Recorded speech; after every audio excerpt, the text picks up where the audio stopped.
Pourquoi tu rigoles? Putain, mais ta gueule. Bonjour et bienvenue dans Cut. Bonjour et bienvenue dans Cut, émission numéro 2. Cette semaine, comme c'est encore le début, on va continuer d'enfoncer des portes ouvertes, puisqu'on chroniquera Drive et la saga Transformers. Pas besoin de préciser lequel est le coup de gueule et lequel est le coup de cœur.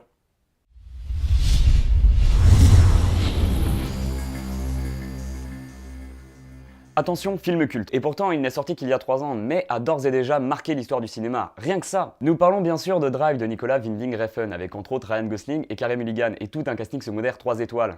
Oscar Isaac, Bryan Cranston, Albert Brooks et Ron Perlman. Avant de s'attaquer au film lui-même, revenons quelques secondes sur sa genèse. Drive est l'adaptation du roman éponyme de James Sallis. Adaptation très libre par ailleurs, puisque l'histoire a été dépouillée de tous les éléments explicatifs sur le personnage principal, présent dans le roman sous forme de flashback, pour aboutir à un scénario épuré d'une simplicité extrême, le roman ne servant finalement que de matériau de base. Au départ proposé à Hugh Jackman, ce dernier dut se désister en raison de problèmes d'emploi du temps, laissant le scénario à Gosling, sans réalisateur attaché au projet. C'est l'acteur qui pensera immédiatement à Nicolas Winding Refn, passionné par le travail du cinéaste qui avait déjà réalisé Valhalla Rising, Bronson, mais surtout la trilogie Pusher, que nous vous recommandons très chaudement. Le deuxième est pour nous un chef-d'œuvre. On peut dire merci à Ryan et se réjouir des problèmes d'emploi du temps de Hugh Jackman. Qui sait ce qu'aurait pu être le film? Pour commencer, nous l'évoquions déjà dans cette courte introduction, disons-le franchement, Drive est un film au scénario minimaliste, que l'on pourrait d'ailleurs résumer ainsi. Un homme, cascadeur et garagiste le jour, chauffeur pour la mafia la nuit, va pour protéger celle qu'il aime, tuer tous ceux qui la menacent. Il est donc évident que sa réussite ne tient quasiment qu'à une chose, pour ne pas dire entièrement, sa mise en scène. Et pas des moindres, car Nicolas Winding Refn est un très grand réalisateur, pour nous le plus grand cinéaste européen contemporain. Cinéphile jusqu'au bout des ongles et amoureux du cinéma de genre radical. Il fait de Drive un film unique, nouveau, et pourtant ultra référencé, mais nous y reviendrons plus tard. La mise en scène de Drive est une mise en scène contemplative, chaque plan étant parfaitement maîtrisé, magnifiquement cadré. Le chef opérateur du film y est également pour beaucoup, car la dichotomie entre le jaune orangé et le bleu donne au film une texture magnifique à la fois chaude et électrique, d'une grande beauté. Tout cela concourt avec l'aide de la musique 80s envoûtante de Cliff Martinez à faire de Drive un film hypnotique et onirique, impression accrue par le rythme du film très lent, plaçant le spectateur dans un état particulier. Et le film démarre très fort avec une scène de course-poursuite, véritable leçon de mise en scène. Refn prend ainsi le parti de la filmer uniquement du point de vue de la voiture du chauffeur. Ainsi, pas une seule fois la caméra ne sortira de cette voiture. La scène antisensationnaliste au possible. La scène antisensationnaliste. La dyslexie pour les nuls. La scène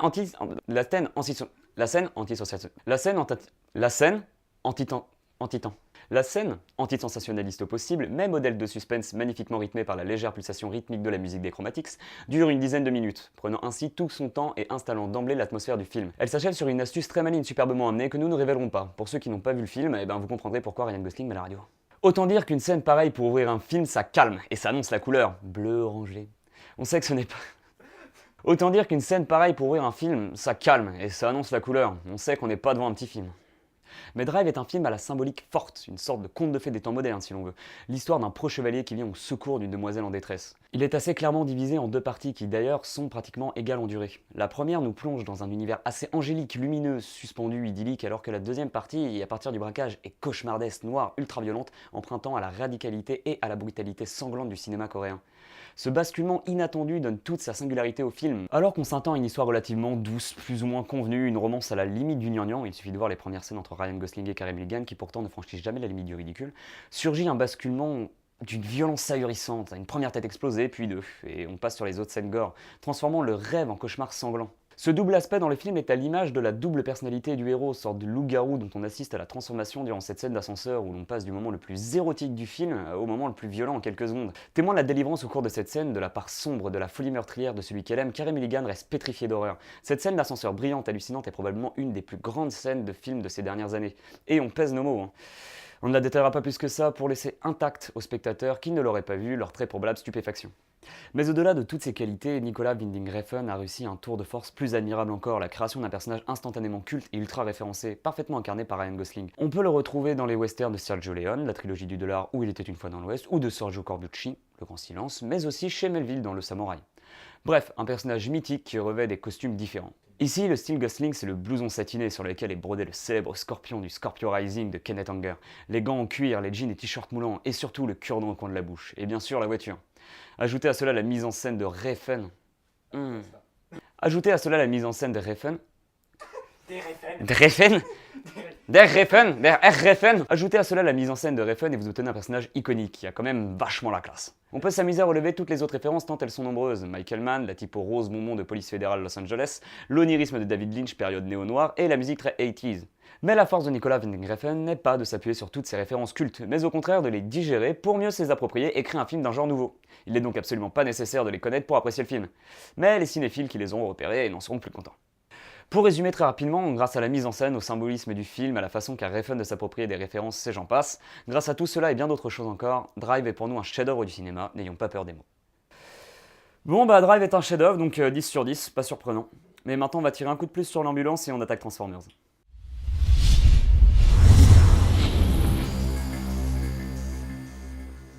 Donc la saga Transformers réalisée par Michael Bay avec Shia LaBeouf, Megan Fox, Mark Wahlberg et John Turturro.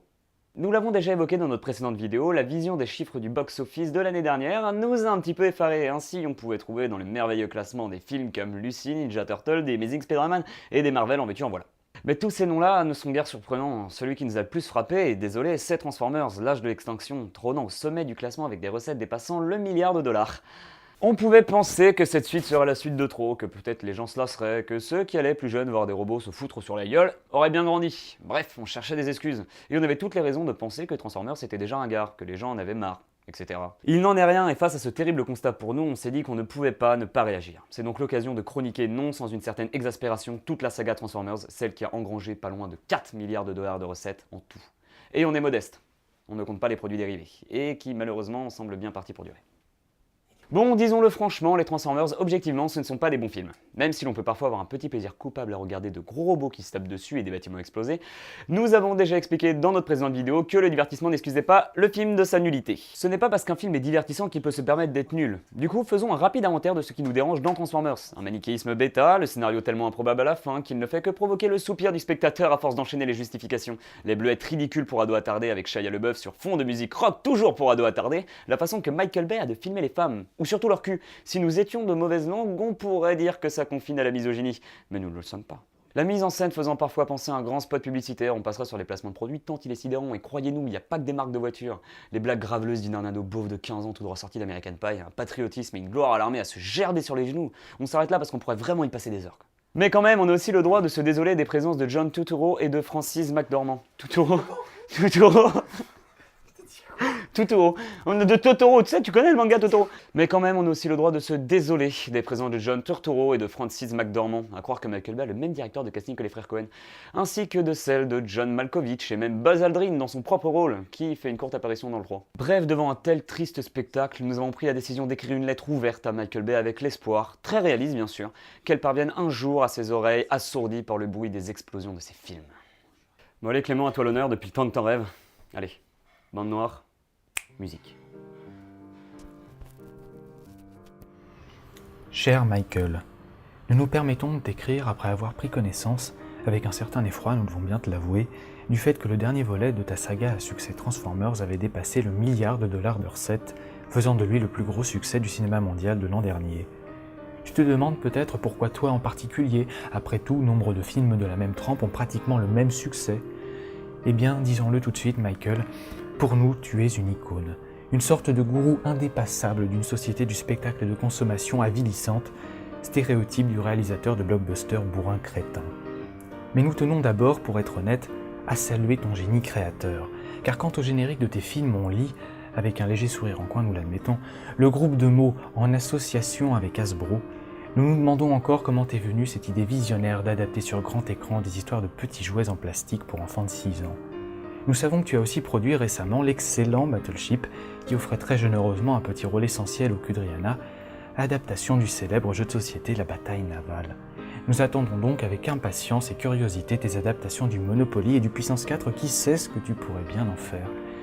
Mais trêve de plaisanterie, Michael, cette lettre naquit d'un véritable désespoir, celui de voir le cinéma démérité de son titre de 7e art. Ainsi, si nous t'écrivons cette lettre, Michael, c'est pour te demander, te supplier même, d'arrêter au plus vite ta grande entreprise de décérébration du public. Aussi, permets-nous d'essayer de t'en convaincre. Ne te désoles-tu pas de voir que ce genre de blockbuster sans âme s'empare massivement du classement du box-office ?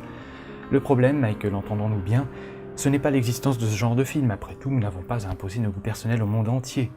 mais c'est le fait qu'ils aient autant de succès. Ne vois-tu pas que le paysage cinématographique s'uniformise autour du genre dont tu es le plus ample apôtre? Qu'adviendrait-il du cinéma si l'on ne produisait plus que ce genre de film? Eh bien, Michael, en ce qui nous concerne, nous pleurerions la fin d'un art. Mais si tu décidais malgré tout de continuer ta production de navets à la chaîne, entends au moins et souviens-toi de notre inquiétude. Ce que nous désirons simplement, c'est que tu arrêtes de mépriser tes spectateurs en les prenant pour des porte-monnaies sur pattes. Car nous nous souvenons que tu déclarais souvent « Peu importe que mes films soient détestés par la critique, le fait est qu'ils sont vus par des millions de gens. » Certes, mais permets-nous de traduire cela par « Peu importe que mes films soient mauvais, le fait est qu'ils sont vus par des millions de gens et accessoirement me rapportent des centaines de millions de dollars. » Tes paroles sont tout de suite beaucoup plus cyniques. Mais quelque chose nous échappe. Car si tu fais tes films pour le public, tu pourrais quand même lui proposer quelque chose de plus abouti, ce serait la moindre des choses, et tenir compte des conseils de la presse, ce sont des spectateurs aussi, tu sais. Mais si tu fais tes films pour l'argent, tu en as déjà bien assez, alors pourquoi continuer? Nous pensons donc, dis-nous si nous nous trompons, que tu continues parce que tu aimes ça, parce que c'est ta passion, parce que ça t'amuse de faire exploser des immeubles et des gros robots. Nous ne doutons pas que tu fasses tes films avec le cœur, Michael, mais se servir de sa tête, ce n'est pas mal non plus. Sur ce, nous te laissons préparer Transformers 5 avec l'espoir mince que tu nous entendes un jour. À bientôt, Michael, l'équipe de Cut. Donc pour la saga Transformers, on a mis la note de 2 sur 10, parce que comme à l'école, il n'a pas rendu copie blanche, alors on met une petite note. Voilà, c'est donc la fin de notre deuxième vidéo. N'hésitez pas à nous suivre, à partager et à commenter sur YouTube et Facebook, et de nous laisser vos suggestions de films et de thèmes à chroniquer pour les prochaines vidéos. Salut!